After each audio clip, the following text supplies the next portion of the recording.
Good morning and welcome to Creative Marketing TV. My name is Susan Joy Schlief. I'm your host for today, and I have a special guest today, Linda Ursin, who is talking with us all the way from Norway. And we're actually pre-recording this on Friday evening to make the time work for her, but I'll broadcast it on Saturday morning as usual. So let me read you her short bio. Linda Ursin is the Conjure Queen, an artist and intuitive creative guide. In her creative coaching, she works with spiritual female entrepreneurs, artists, and other women, supporting them in getting unstuck and injecting creativity into their lives so that they can feel whole, fulfilled, and have more fun.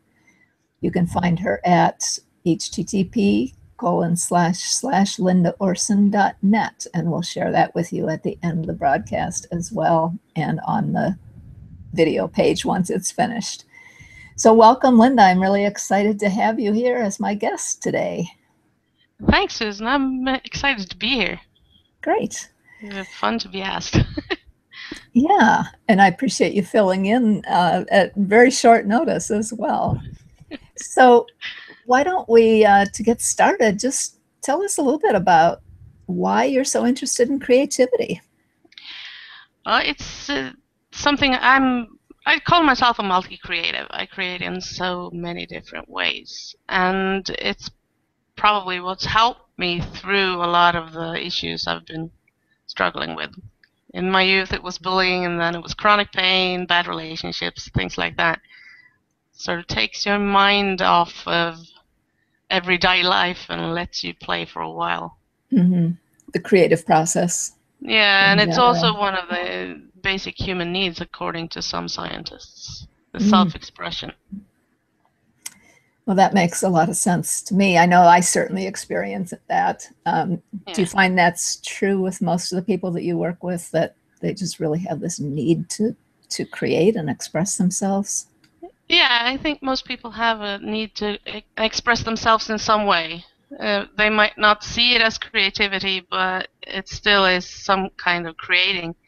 You also see it in all the artwork and crafts that came out of the concentration camps and out of prisons. You see a lot of creations coming out of there. So it's definitely something some even put it above freedom, that it's something we need to do.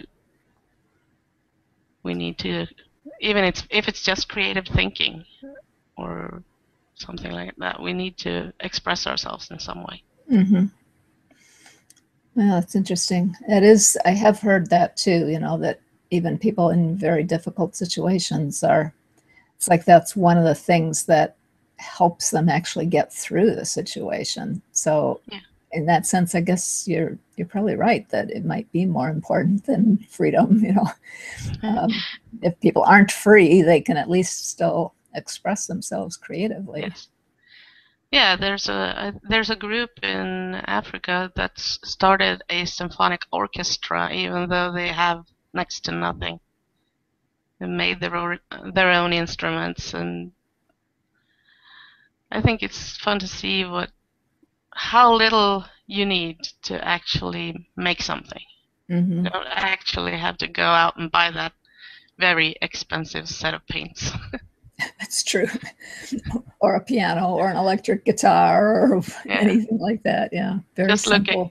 Look at kids. They can create with just about anything. Mm-hmm. Use your pots and pans as a drum set. Mm-hmm. So you offer your services as a creative coach mostly, or do you mostly working with people one-on-one, or what's your focus? One of my focuses is the creative coaching, and it's very varied because I adapt the work that I do to the person. So it's mostly one-on-one, but I've also done a lot of the free things like podcasting, blogging. I'm going to do a lot of webinars in the future. Mm-hmm. So it's just spreading the word right now, mostly. And the the on the back end of all this is ending the self-sacrifice that a lot of women are doing.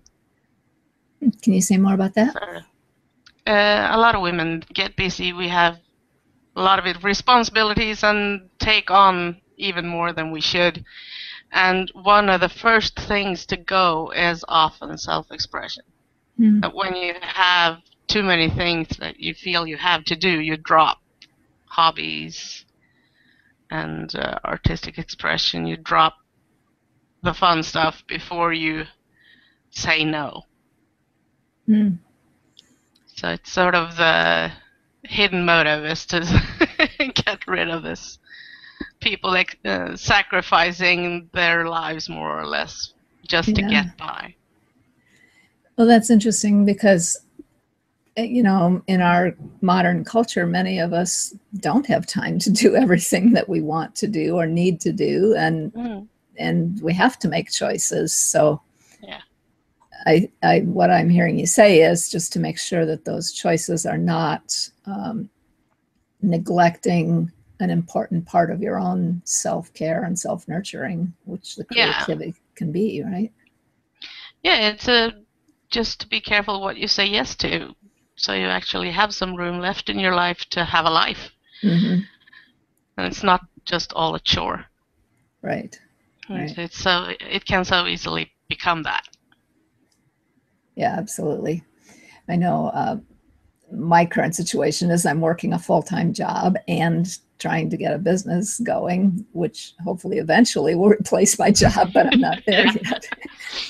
So I've had to let a lot of things go, you know, and I don't even have a family to take care of. It's just me. But, you know, I've let a lot of my creative expression go. The one thing that I have insisted on holding on to, though, is my gardening.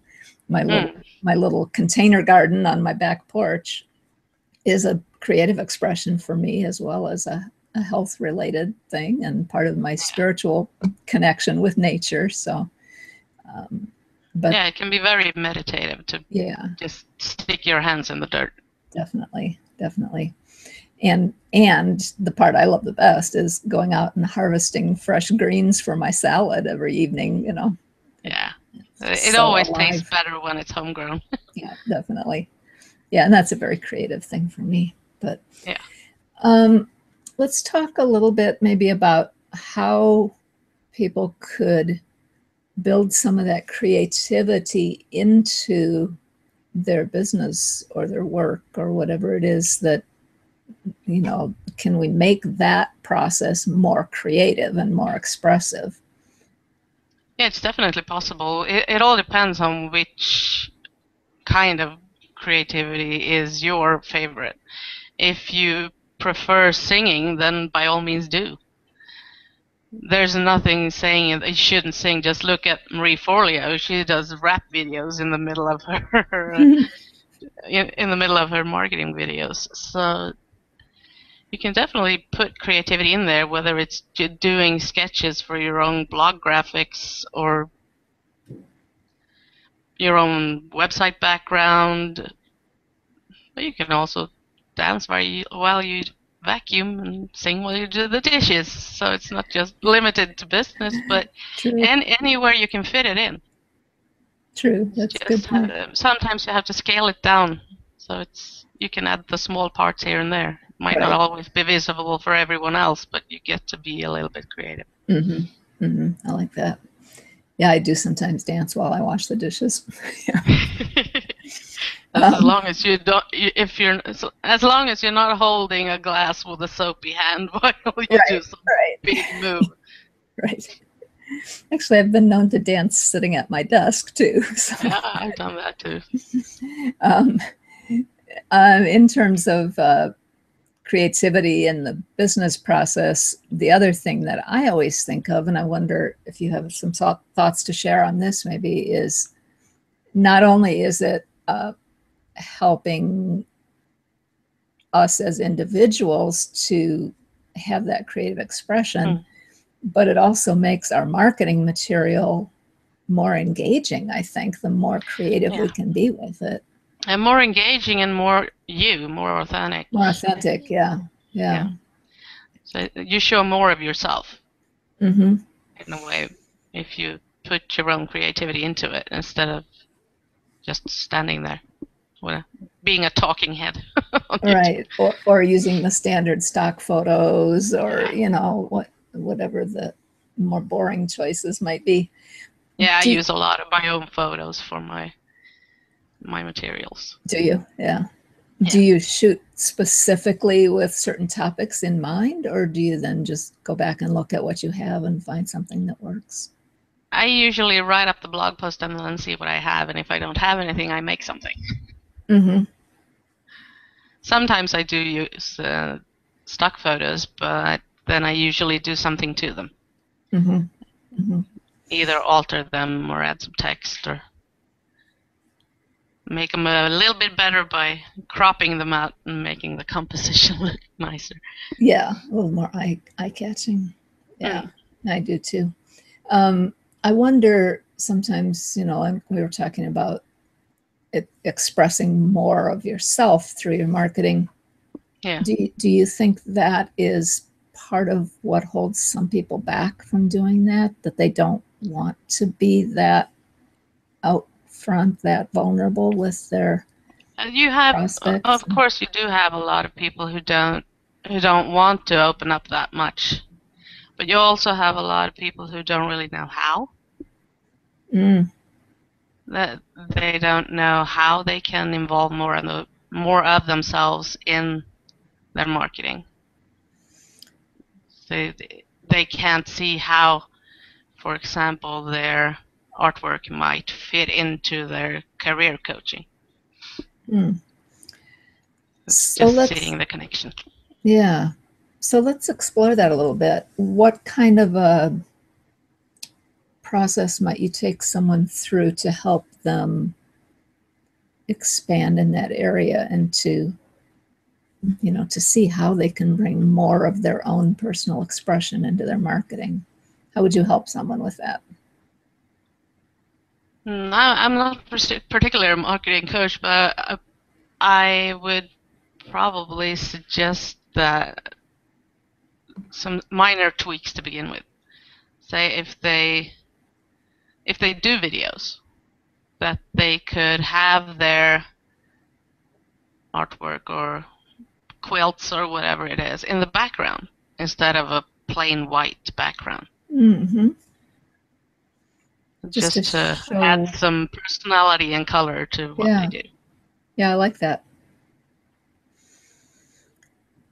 Um, and do you have any practices or meditations or anything that you help people, like if they have this block against wanting to express themselves that way? how do Mm. you how do you help them how do you help them get unstuck in that way? I know And that's part of what you talk about, right? well, I have two ways. One way is if they're interested, I will do a reading for them what on kind it, of on what how kind of to get reading? out of it. I do readings in tarot, runes, and cartomancy, and that's Okay. playing cards. Mm-hmm. But I also have a habit of forcing people to do tiny things right there and then, Mm-hmm. instead of, oh, I will do it in 10 minutes or next day or in a week. So So if they're afraid of, if they used to like to draw and they haven't done it in 20 years, I'm going to have them draw something on a post-it note mm-hmm. while I wait.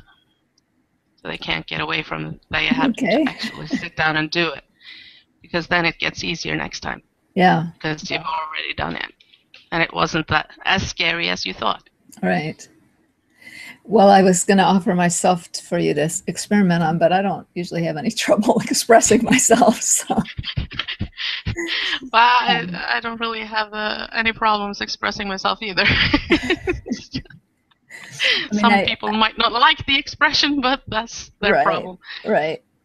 Well, and I was going to say, I have certain areas that I'm comfortable expressing, and others where I know that's not my strong suit. So Mm. I probably would not draw something because I don't think I draw that well. But I am perfectly happy to take some shapes or take some of my photos and piece things together and make a piece of online artwork out of it.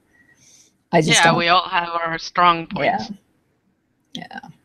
I tried drawing actually, but I finally decided I wasn't enjoying it. It was too frustrating. So. No, well, if you're not enjoying it, well, at least you tried it. Right. So let's talk a little bit about your class that you have coming up. What's the name of it again? Color Outside the Lines. That's I'm right. doing a hangout on Tuesday. Yeah. So tell us a little bit about it and why people might want to check it out. Well, first of all, you're probably going to end up with a piece of artwork that you would have been very proud of when you were 3. Because we're going to break just about every rule there is when it comes to coloring. Just to annoy your perfectionists a bit. Or challenge the perfectionists to get a little more freedom in your creativity afterwards. So we're going to color outside the lines and put more than one color in one cell and mess it up and use ugly colors. Just have a lot of fun. Play around like kids. Some expressive freedom. I'm going to try to do these hangouts on a regular basis. So the next one after that one is on August 11th. And that'll be, what did I call it? So, it was at least playful cut and paste. So we're going to do some collage. Oh, cool. Playful cut and paste, like that. Yeah. And so these are free hangouts, right? And people can just come and join you and let loose and play they like have to a kid. register for it to get the link, but it's a free replay for 48 hours, so you don't have to actually show up if you can't. Okay. It's more fun to be there live. Right. And where would people go to sign up for that? The first one is lindaursin.net/CEH1. CEH1. Okay. Yeah. And again, we'll put that in the description underneath the video if you're watching the replay. And I'll also put it on the Google Plus page too, so you can find it there. Yeah. And what would you say are going to be the benefits that people would get out of attending that workshop or play shop? You know that little voice that keeps telling you that it's not good enough yet, you can't, it's not finished, or you're not good enough, you don't have enough talent, all of that little perfectionist. Or it's going to get a little bit easier to make that one shut up. Sort of like you get a piece of duct tape. But it's the more you challenge perfection, the less influence it has over what you create. So you get more freedom to do your thing. And it's going to be fun. Fun and playful. Get some playtime into your day. Good. I know I just had a thought when you were saying, to get that voice to shut up or put duct taped over it, and I thought, the way I like to deal with those voices instead is not to be quite so harsh with them, because they served an important purpose for many years, keeping me safe, if you want to say that, or they thought that's what they did. They get a bit harsh themselves. Right. So what I tend to do is say something like, well, thank you very much for sharing, but I think I'm going to try something different this time, Yeah. It's a nicer way to put it. Yeah. I find that not fighting against it, is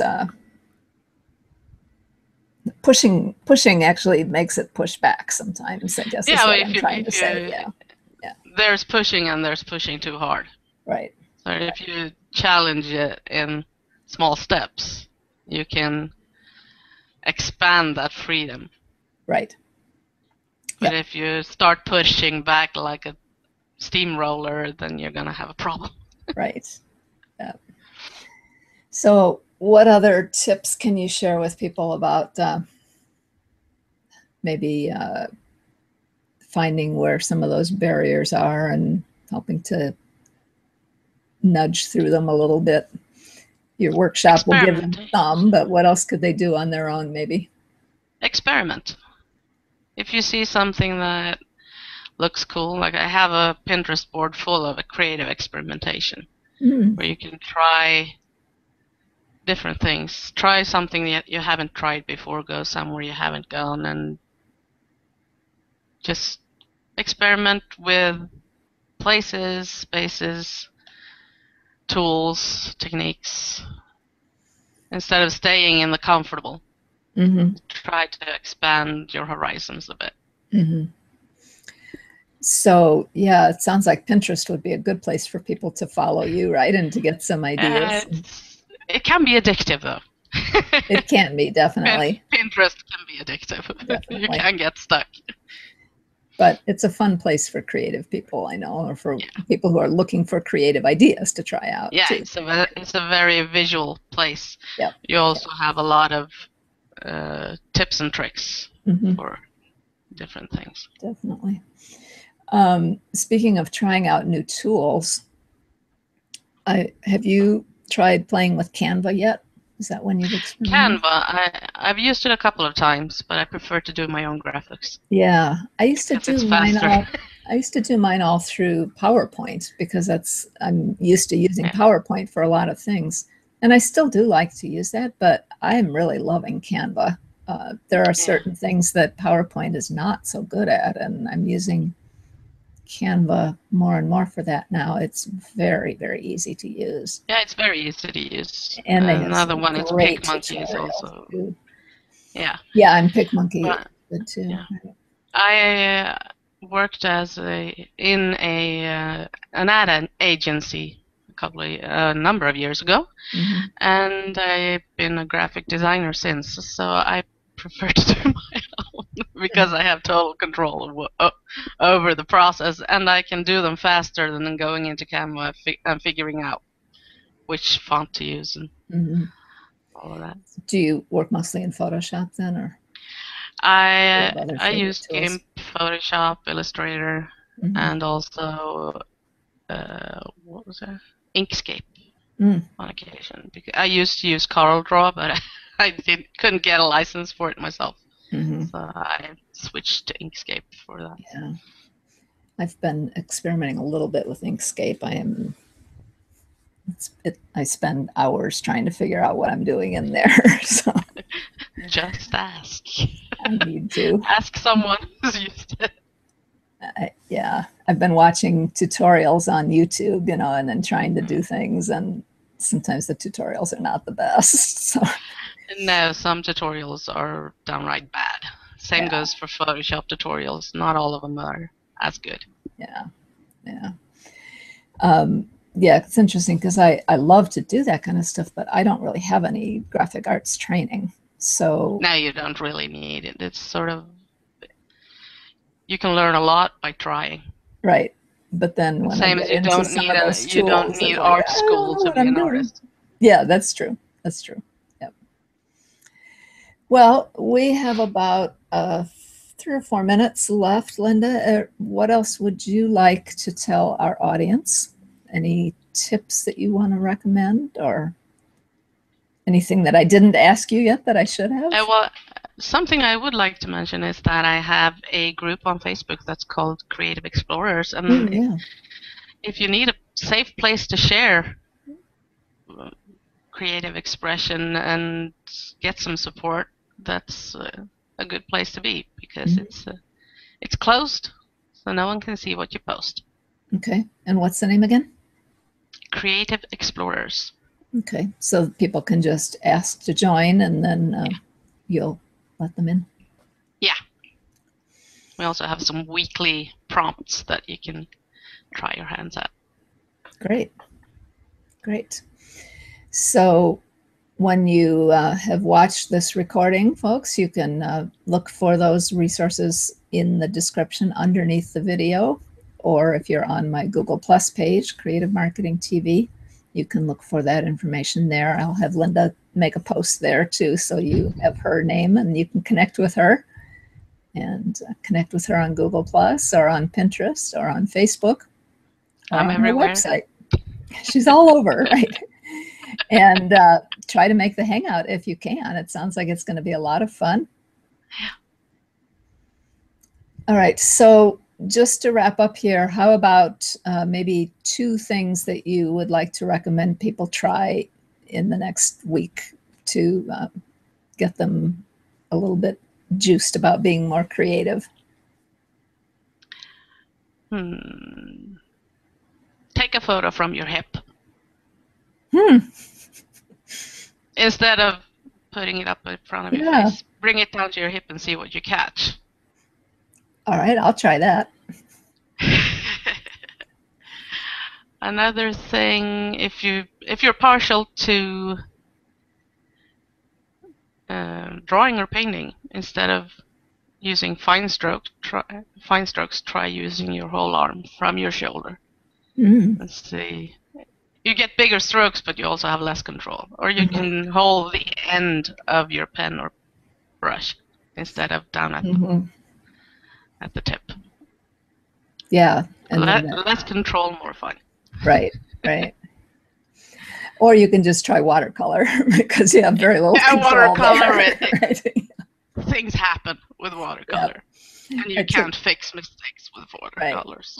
Right. The first watercolor teacher I had years ago said there are no mistakes in watercolor, only happy accidents.